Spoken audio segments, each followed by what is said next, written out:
Despite PM Modi and Gujarat Chief Minister Anandiben Patel separately appearing for calm in Gujarat after the Patel agitation for quota went horribly wrong and uneasy calm prevails in the state, Rahul Gandhi took a jibe at Modi saying that the violence in Gujarat was because of the politics of anger that the PM practiced.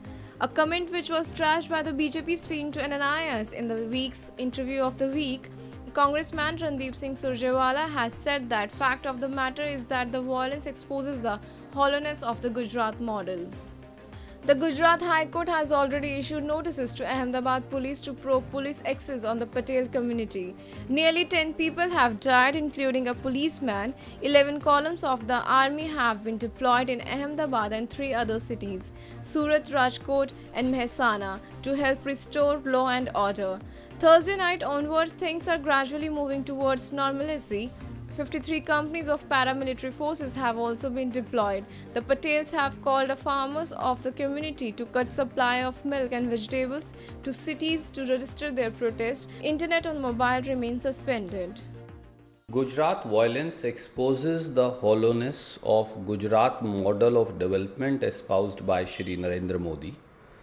Anandiben Patel ji and her government has pushed Gujarat into a fire of reckless violence, into arson, into lathi charge and brutal firing by the police, leading to death of innocents.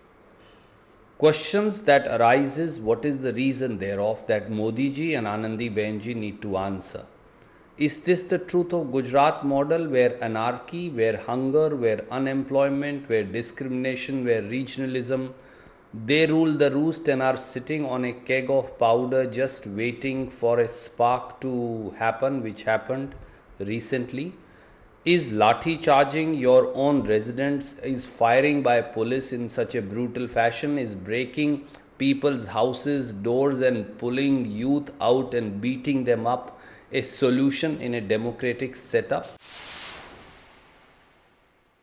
There is great unrest among the young in Gujarat. Not partidars alone, but all communities. The reason is Gujarat model of development shuns the common man, exploits the farmer, the Adivasi, the poor and the Dalit. Massive malnutrition in Gujarat is a witness thereof. Lack of basic amenities in Gujarat is a witness thereof. And it seeks to perpetuate a few crony capitalists at the cost of 6.5 crore Gujaratis. Powered by Ananias.